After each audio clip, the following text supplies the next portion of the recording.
बच्चों हम कक्षा 7 की गणित पाठ्य पुस्तक का अध्ययन कर रहे हैं और हमारा चैप्टर चल रहा है बच्चों अध्याय 14। क्या नाम है बच्चों इसका? सममिति। हमने बच्चों इसके 2 भाग पूरे कर लिए हैं। आज हम शुरू करेंगे इसका पार्ट 3। बच्चों पिछले भाग में हमने प्रश्नावली 14.1 शुरू कर दी थी, जिसमें हमने क्वेश्चन नंबर 1 से 5 तक सभी क्वेश्चनों को हल किया था। आज शुरू करेंगे बच्चों इसके क्वेश्चन नंबर 6 से 10 तक। ठीक है बच्चों, तो देखो सबसे पहले क्वेश्चन नंबर 6। निम्नलिखित आरेखों की प्रतिलिपियां बनाइए तथा प्रत्येक आकार को इस तरह पूरा कीजिए ताकि वह आकार दर्पण रेखा के अनुदिश सममित हो। अब बच्चों देखो हमें एक आकृति दी हुई है और इसके अंदर एक नीले कलर की आकृति है और एक व्हाइट कलर की सममित रेखा दी हुई है। तीनों आकृतियां दिख रही है। पहले आकृति येलो कलर में देखो बॉक्स बने हुए हैं, दूसरी ब्लू कलर में आकृति है और तीसरी एक व्हाइट लाइन जो है सममित रेखा या दर्पण रेखा। अब हमें इस आकृति को दर्पण रेखा के अनुदिश इसका प्रतिबिंब बनाना है। ठीक है बच्चों, तो ध्यान से समझना। अब देखो इसको, तो हमें प्रतिबिंब बनाना है तो इसको हम ले लेते हैं। अब देखो इसको ध्यान से। सबसे पहले देखो यहां से शुरू करते हैं। ये बिंदु है ना सबसे नीचे वाला, यहां से शुरू करना है। तो यहां से देखो ऊपर की तरफ लाइन जा रही है 2 बॉक्स। कितने बॉक्स जा रहे हैं? 2 बॉक्स। तो हमें ऐसी ही इस रेखा के अनुदिश 2 बॉक्स तक लाइन ले जानी है। ठीक है बच्चों, बॉक्स देखो हमारा विकर्ण है दर्पण रेखा, इसलिए जो ऊपर इस तरफ है उसको इस तरफ बनाना है। तो यहां ऊपर गई तो यहां भी इस तरफ गई, तो ये रेखा खींच दी हमने। अब देखो तिरछी लाइन जा रही है ऊपर किनारे तक 2 बॉक्स। तो तिरछी लाइन 2 बॉक्स किनारे तक लेने हैं। यहां तक हमने ले ली लाइन। अब आगे देखो यहां से वापस तिरछी आ रही है 2 बॉक्स तक, तो तिरछी आ रही है 2 बॉक्स तक, यहां तक आ गई। ठीक है बच्चों, अब क्या करना है? अब नीचे 2 बॉक्स सीधी लाइन, यहां सीधी लाइन आ गई। फिर ऊपर की तरफ 2 बॉक्स तिरछी लाइन, ये 2 बॉक्स तिरछी लाइन हो गई। और लास्ट में इसको लास्ट मिलाना है, तो ये हमने मिला दिया। तो बच्चों हमने इस आकृति का दर्पण प्रतिबिंब बना दिया है इस रेखा के अनुदिश। ठीक है बच्चों, ए आकृति समझ में आ गई सभी के। यहाँ जो ब्लू कलर की आकृति है उसका दर्पण प्रतिबिंब हमने रेड कलर में बना दिया। तो समझ में आ गया बच्चों किस प्रकार बनाया हमने। सबसे पहले देखो ये ऊपर लाइन थी, इसको ऐसे बनाया। फिर तिरछी लाइन है, तिरछी लाइन बनाई। और बॉक्स गिन के बनाना है, जितने बॉक्स में ये बनी हुई है उतने ही बॉक्स में इस आकृति को बनाना है। ठीक है बच्चों, उतार लो इसको अपनी कॉपी के अंदर। अब देखो बच्चों ए समझ में आ गया। अब है बी आकृति। बी आकृति में क्या है? हमें 2 सममित रेखाएं दी हुई है। देखो एक सममित रेखा ये है और एक सममित रेखा ये है। 2 सममित रेखाएं दी हुई है ना, तो इनके अनुदिश हमें आकृति बनानी है। आकृति कौन सी है? ये जो ब्लू कलर की आकृति दी हुई है ना, इसके अनुदिश। तो ध्यान से देखो इसको सभी। सबसे पहले देखो एक सीधी लाइन है, तो हमने सीधी लाइन बना दी एक। फिर एक बॉक्स नीचे जा रहा है, नीचे गया। फिर इधर जाना है, फिर नीचे जाना है, फिर इधर, फिर नीचे। तो हमने ऊपर जो खड़ी ऊर्ध्वाधर लाइन है इसके अनुदिश सममित आकृति इधर बना दी। एक रेखा के अनुदिश तो सममित आकृति बन गई, लेकिन नीचे एक रेखा और दी हुई है। अब इन दोनों आकृतियों को वापस नीचे भी सममित बनाना है। तो बच्चों ध्यान से देखो, इस आकृति को नीचे सीधी लाइन, फिर अंदर की तरफ, फिर नीचे, फिर अंदर, फिर नीचे, फिर अंदर। तो इसकी आकृति नीचे ही बना दी। और बच्चों इसकी भी नीचे बनानी पड़ेगी। 1 2 3 5 6। तो बच्चों हमने दोनों सममित रेखाओं के अनुदिश आकृति को पूरा कर दिया है। तो बच्चों देखो सबसे पहले ऊर्ध्वाधर लाइन थी, इस लाइन के अनुदिश इस ब्लू कलर की आकृति इधर बनाई। फिर इस दोनों आकृतियों को इस लाइन के अनुदिश नीचे बना दिया, तो हमारा पूरा डायग्राम बन गया। ठीक है बच्चों, समझ में आ गया आप सभी के। तो हमने ऊर्ध्वाधर और क्षैतिज दोनों सममित रेखाओं के अनुदिश आकृति को पूरा कर दिया है। तो बी वाला समझ में आ गया, उतार लो इसको कॉपी के अंदर। अब देखो आगे सी। सी में क्या दिया हुआ है? 2 सममित रेखाएं हैं, 2 सममित रेखाएं दी हुई है। इनके अनुदिश इस ब्लू कलर की आकृति को हमें सममित बनाना है या दर्पण प्रतिबिंब बनाना है। तो सबसे पहले देखो इसकी आकृति कैसी है? ऐसे गोल आकार है, तो ऐसा ही हमें इधर बनाना होगा। तो बॉक्स ध्यान में रखना, तो बच्चों 2 बॉक्स तक इधर आ रहा है, तो 2 बॉक्स तक इधर, फिर 2 बॉक्स नीचे ऐसे। तो बच्चों अब समझ गए सभी। तो हमने इसकी सममित आकृति बना दी।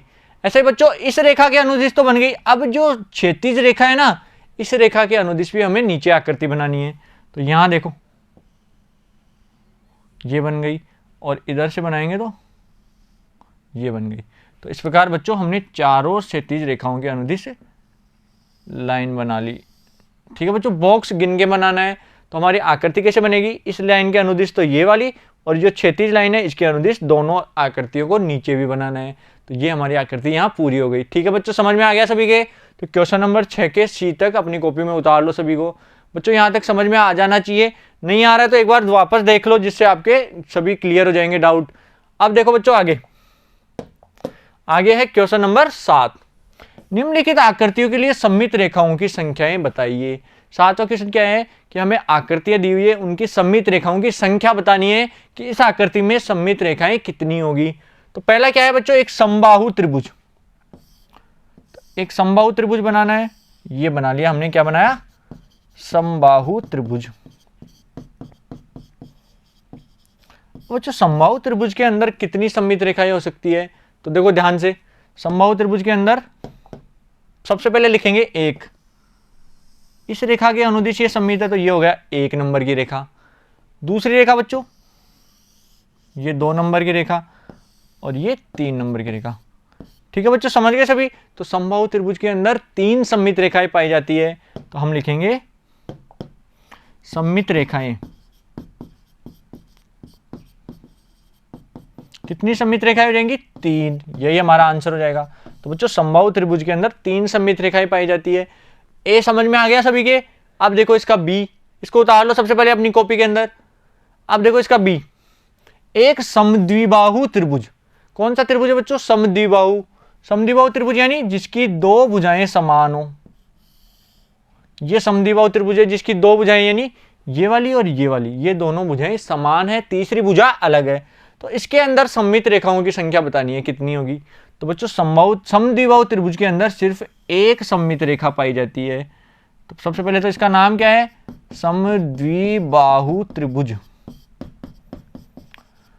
और बच्चों इसमें सममित रेखाएं कितनी है?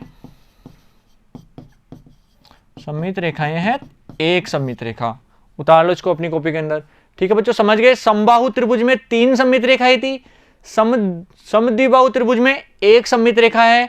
और बच्चों आगे देखो सी क्या दे रखा है? एक विषमबाहु त्रिभुज। और बच्चों विषमबाहु त्रिभुज में कितनी सममित रेखाएं होंगी? तो सबसे पहले एक विषमबाहु त्रिभुज बना लें। ये कौन सा त्रिभुज है? विषमबाहु त्रिभुज। अब इसकी कोई सममित रेखा बना सकते हैं क्या बच्चों? जैसे बच्चों अगर मैं इस रेखा को सममित रेखा मानूं, क्या इधर का भाग बराबर है? नहीं है। और कोई रेखा खींच के देखें, उसके लिए भी ये सममित रेखाएं या सममित आकृति नहीं बनेगी। बच्चों विषमबाहु त्रिभुज के अंदर हम एक भी सममित रेखा नहीं खींच सकते। तो हम क्या लिखेंगे? ये कौन सी आकृति है? विषमबाहु, जिसकी तीनों भुजाएं अलग अलग होती है। और बच्चों इसमें सममित रेखाओं की संख्या, सममित रेखाएं कितनी हो जाएंगी? 0। कितनी रेखाएं हैं बच्चों सममित? 0 रेखाएं हैं। विषमबाहु त्रिभुज में हम एक भी ऐसी रेखा नहीं खींच सकते जिसके अनुदिश इसमें दर्पण प्रतिबिंब बने या जिसके दोनों भाग समान हो। ठीक है बच्चों, तो सममित रेखाओं की संख्या 0 विषमबाहु त्रिभुज के लिए ध्यान रखना हमेशा।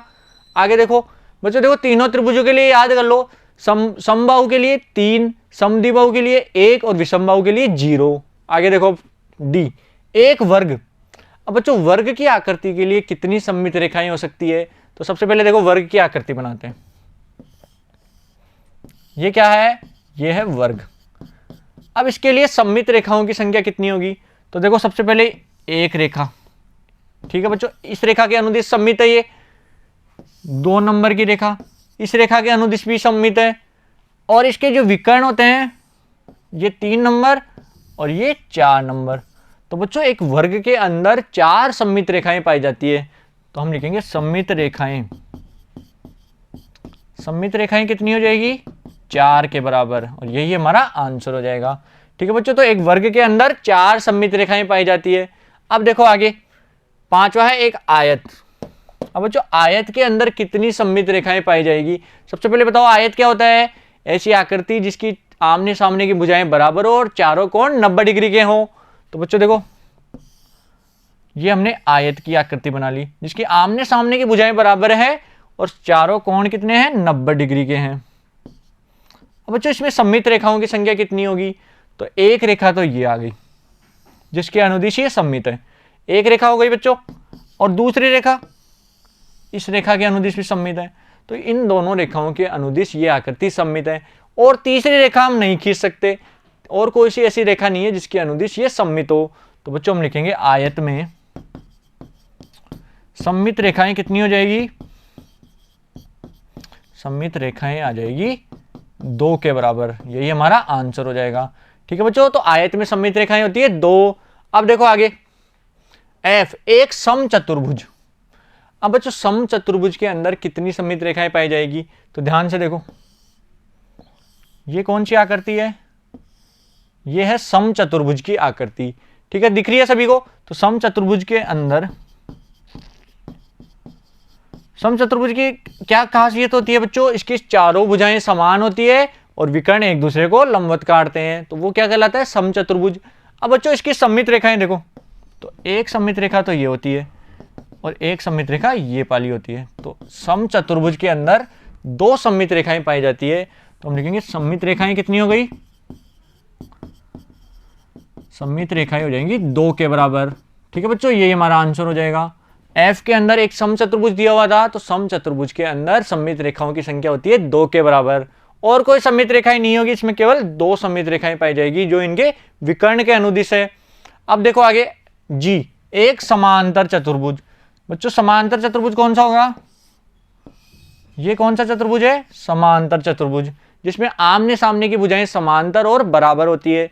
अब बच्चों इसके अंदर देखो सममित रेखाओं की संख्या, तो क्या इसकी ये रेखा सममित रेखा हो सकती है बच्चों, इसका उधर दर्पण प्रतिबिंब नहीं बनेगा।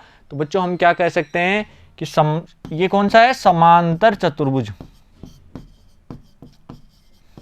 समांतर चतुर्भुज में सममित रेखाओं की संख्या 0 होती है।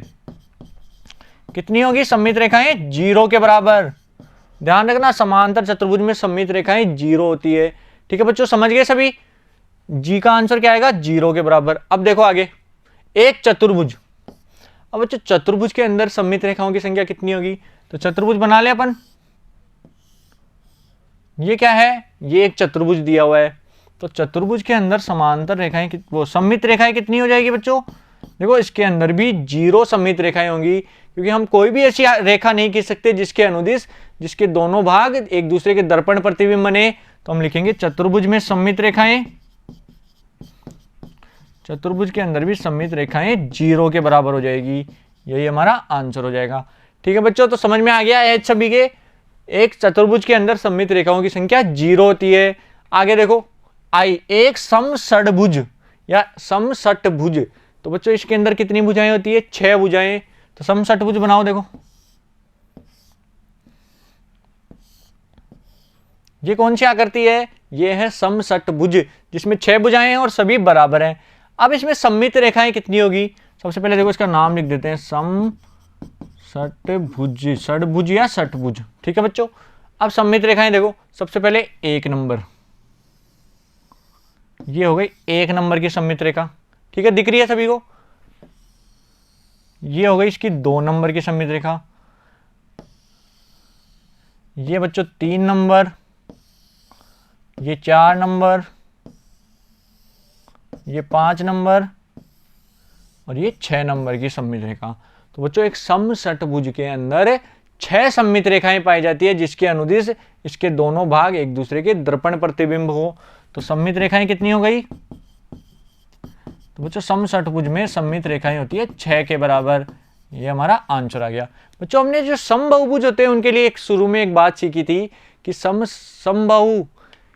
समबाहुभुज के अंदर सममित रेखाओं की संख्या उतनी होगी जितनी उसकी भुजाओं की संख्या है। तो बच्चों समषट्भुज में भुजाएं 6 होती है, तो सममित रेखाएं भी 6 ही होगी। ठीक है बच्चों, समझ में आ गया सभी के। आई अब देखो आगे, जे एक व्रत। अब बच्चों व्रत के अंदर सममित रेखाएं कितनी होती है, तो सबसे पहले व्रत बना लो। ये क्या है बच्चों, व्रत है। अब इसमें सममित रेखाओं की संख्या निकालनी है। तो देखो बच्चों, इस रेखा के अनुदिश सममित है, इस रेखा के अनुदिश भी सममित है, इस रेखा के अनुदिश। तो बच्चों हम व्रत में जितनी भी रेखाएं खींचेंगे जो उसके केंद्र से होकर जाती है, वे सभी रेखाएं व्रत की सममित रेखाएं कहलाएगी। तो बच्चों हम व्रत में कितनी रेखाएं खींच सकते हैं, केंद्र से जाने वाली अनंत रेखाएं खींची जा सकती है। तो बच्चों एक चीज ध्यान रखना, व्रत की सममित रेखाओं की संख्या हमेशा अनंत होती है। तो बच्चों व्रत में सममित रेखाएं कितनी हो जाएगी, सममित रेखाएं हो जाएगी अनंत। ठीक है बच्चों, कितनी है, अनंत। यही हमारा आंसर हो जाएगा।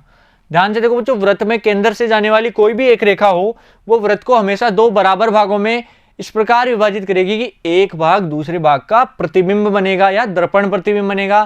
तो बच्चों जितनी भी रेखाएं केंद्र से जाएगी वो सभी सममित रेखाएं हो जाएगी, और वृत्त में केंद्र से अनंत रेखाएं जा सकती है, इसलिए बच्चों सममित रेखाओं की संख्या भी अनंत हो जाएगी। तो बच्चों जे का आंसर कितना आ जाएगा, अनंत के बराबर। आगे देखो क्वेश्चन नंबर 8, अंग्रेजी वर्णमाला के किन अक्षरों में निम्नलिखित के अनुदिश परावर्तन सममित या दर्पण परावर्तन से संबंधित सममित है। बच्चों अंग्रेजी वर्णमाला सबको पता है, ए से जेड कर, A B C D E F G H I J K L M N O P Q R S T U V W X Y Z, Z तक सबको आती है। तो बच्चों उनमें से कितने अक्षर ऐसे हैं जिनका ऊर्ध्वाधर दर्पण प्रतिबिंब बनता है, मतलब अगर ऊर्ध्वाधर दर्पण लगाएं तो जो प्रतिबिंब बनेगा वो उस आकृति के ही समान बनेगा। तो बच्चों देखो ए है, ए के आगे अगर हम दर्पण लगा दें तो ए की आकृति कैसी बनेगी, वापस इसी तरह प्रकार की बन जाएगी। बच्चों दायां भाग बायां हो जाएगा, बायां दायां हो जाएगा, लेकिन आकृति वैसी की वैसी रहेगी। तो ए का ए बन गया, तो एक तो हो गया ए। अब बच्चों ऐसे देखो बी का बन सकता है क्या, देखो बी का, देखो बी का दर्पण प्रतिबिंब ऐसा बनेगा। तो ये और ये आकृति समान है क्या, दोनों आकृति समान नहीं है, इसलिए बी इस ए का जो ऊर्ध्वाधर दर्पण है ना उसमें बी नहीं आएगा। तो हमें केवल ऐसी आकृति लेनी है जिसका ऊर्ध्वाधर दर्पण प्रतिबिंब समान बने, यानी जैसी आकृति है वैसा ही दर्पण प्रतिबिंब होना चाहिए। तो बच्चों देखो ए बी नहीं आएगा, सी भी नहीं आएगा, डी भी नहीं आएगा, तो बच्चों देखो ई भी नहीं आएगा, एफ भी नहीं आएगा, जी भी नहीं आएगा, अब आएगा एच। क्या आएगा बच्चों, एच। तो एच का प्रतिबिंब कैसा बनता है, जैसा एच है वैसा ही प्रतिबिंब बन जाएगा। ठीक है बच्चों समझ गए। अब देखो आई, तो आई का भी प्रतिबिंब बन गया। अब जे, जे का नहीं बनेगा, के का भी नहीं बनेगा बच्चों, एल का भी नहीं बनेगा, एम का बनेगा, एम, एन का नहीं बनेगा, ओ का बन जाएगा, जो ओ का भी ऐसा कैसा प्रतिबिंब बनेगा, पी का नहीं बनेगा, क्यू का भी नहीं बनेगा, आर का नहीं बनेगा, एस का भी नहीं बनेगा, टी का बन जाएगा बच्चों, टी का प्रतिबिंब बिल्कुल ऐसा का ऐसा बन जाएगा, यू का बन जाएगा, वी का भी बन जाएगा, डब्लू का बच्चों डब्लू का भी बन जाएगा, एक्स का भी बन जाएगा, वाई का भी बन जाएगा बच्चों, और जेड का नहीं बनेगा। ठीक है बच्चों, तो हमने जिन आकृतियों का ऊर्ध्वाधर दर्पण में प्रतिबिंब उसी संख्या उसी अक्षर के समान बनता है उन सभी को हमने लिख दिया। तो क्या क्या आ गया, A H I M O T U V W X Y. ठीक है बच्चों, ये सभी आकृतियां क्या है, ऊर्ध्वाधर दर्पण के लिए प्रतिबिंब जिनकी परावर्तन क्या हो जाएगा, समान हो जाएगा। तो बच्चों देखो ऊर्ध्वाधर दर्पण के लिए ये क्या हो गए, समान हो गए। अब देखो आगे, ए समझ में आ गया सभी के, उतार लो इसको। बी देखो इसका, एक क्षैतिज दर्पण। अब बच्चों दर्पण हम नीचे की तरफ लगा दें अक्षर के, तो जो नीचे प्रतिबिंब बनेगा वो वैसा का वैसा बनना चाहिए। जैसे बच्चों बी है, बी के नीचे प्रतिबिंब लगाएंगे तो ऐसी ही आकृति बन जाएगी।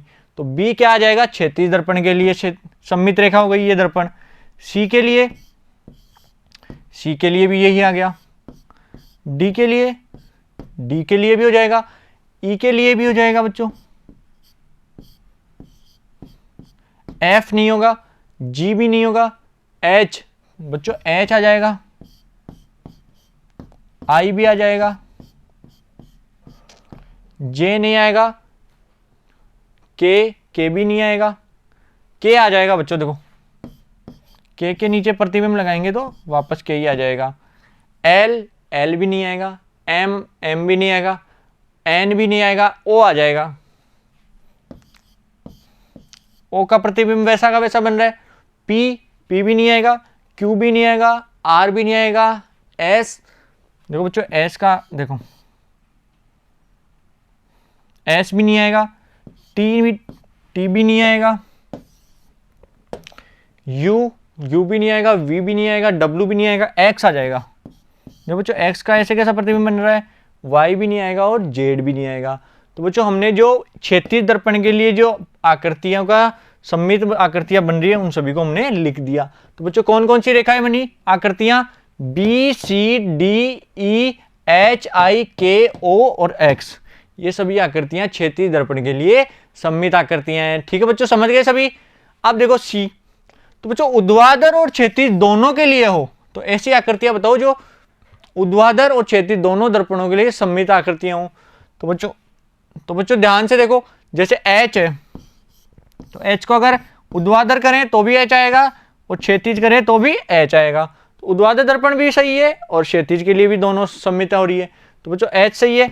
ऐसे बच्चों आई देखो, आई का ऊर्ध्वाधर दर्पण भी आई आता है और क्षैतिज दर्पण भी आई आता है।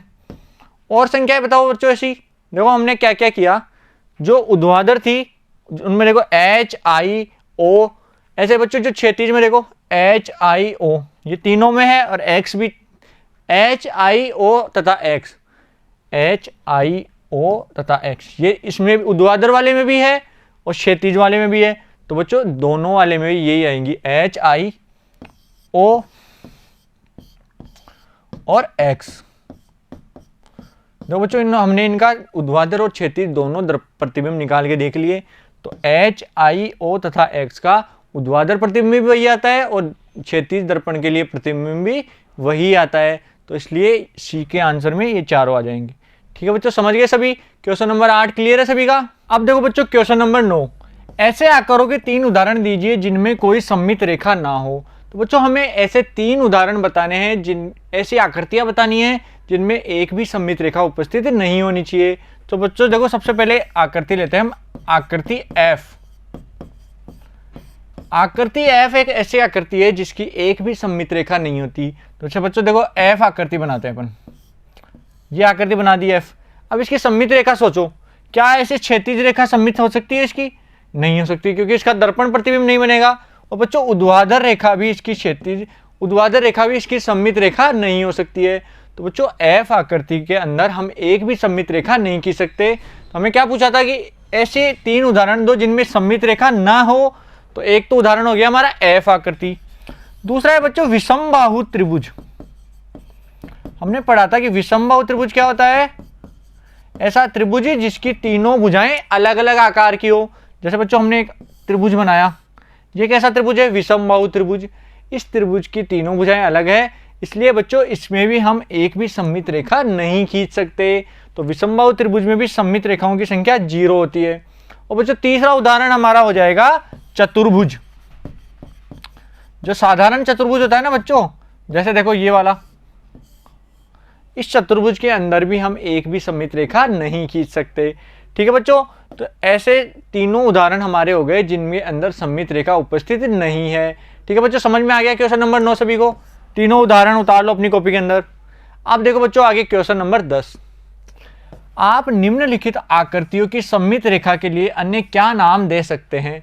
हमें बच्चों एक आकृति दी हुई है, उसकी सममित रेखा बनानी है और उस सममित रेखा को हम नाम देना है कि हम क्या नाम से उसको बुला सकते हैं। जैसे बच्चों सबसे पहला है समद्विबाहु त्रिभुज। तो हम आकृति बनाएंगे समद्विबाहु त्रिभुज की।